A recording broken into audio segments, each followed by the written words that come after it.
זו הייתה תקופה שבה ייחסנו חשיבות רבה לאפריקה, כי זו הייתה ההזדמנות הראשונה לפרוץ בצורה משמעותית את הטבעת הערבית אשר סובבה אותנו.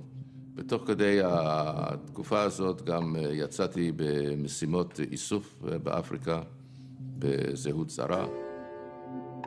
כן, אני לא רוצה להיכנס לפרטי הכיסוי.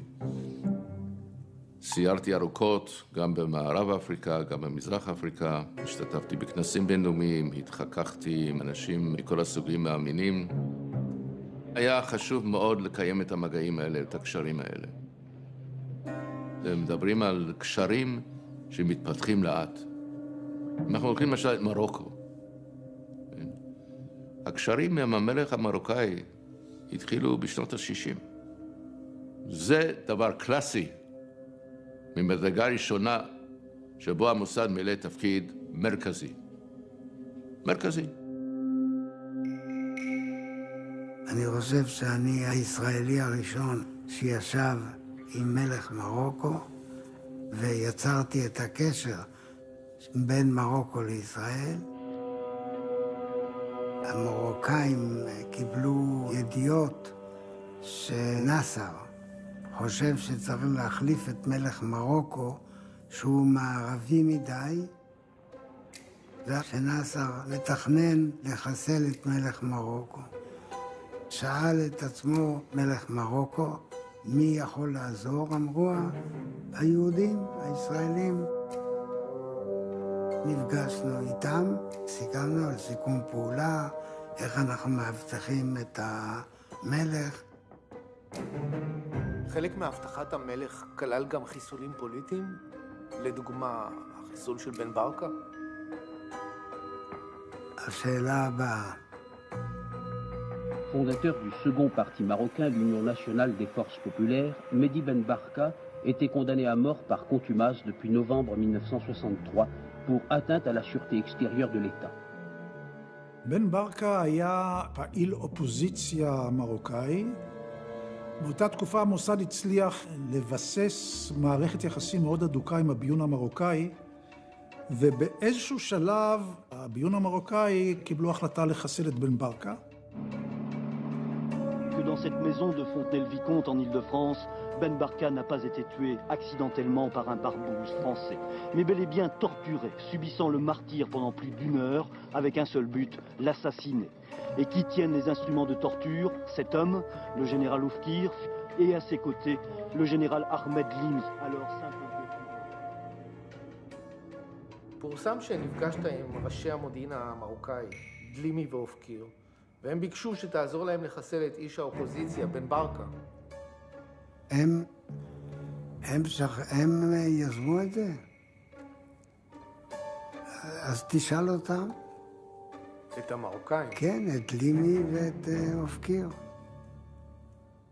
קצת קשה יהיה לראיין אותם, הם כבר לא איתנו. הם לא?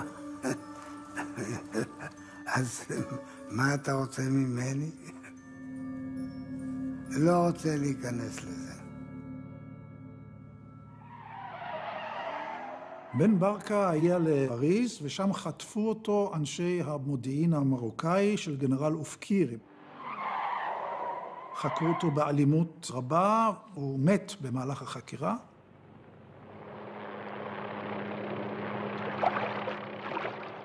Oui, bien étant donné que nous avons eu un renseignement comme quoi Ben Barka aurait pu être immergé dans les étangs environs de Bonn, nous avons pensé qu'il était de notre devoir de vérifier ce renseignement.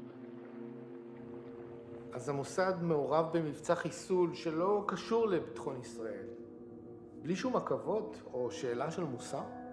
אני חושב שהעניין הזה של להכניס ענייני מוסר לתוך עולם הביון, זה לא שאין מוסר, יש מוסר.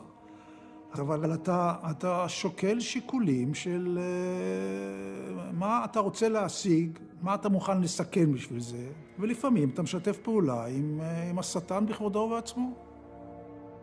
מה יוצא לישראל משיתוף הפעולה הזה? אפשר להבין שאם יש לך שיתוף פעולה עם מדינה שהיא חלק מהליגה הערבית, לפעמים אפילו מארחת את דיוני הליגה הערבית, זה אחלה קשרים. זוהי האומנות של הדיפלומטיה החשאית אשר היא בנויה למרוץ למרחקים.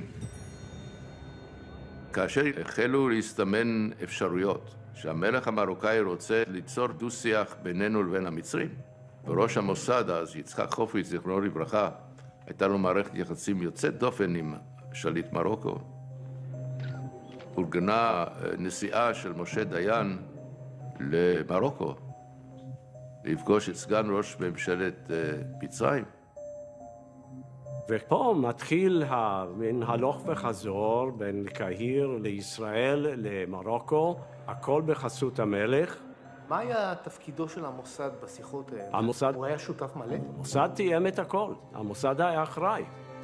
זאת אומרת, הקשר, נאמר, מדיני-אסטרטגי היה של המוסד. ואיפה היו האמריקאים בשלב הזה של מגעים ראשונים? יש לי עוד סיפור בשבילך שלא דיברנו עליו.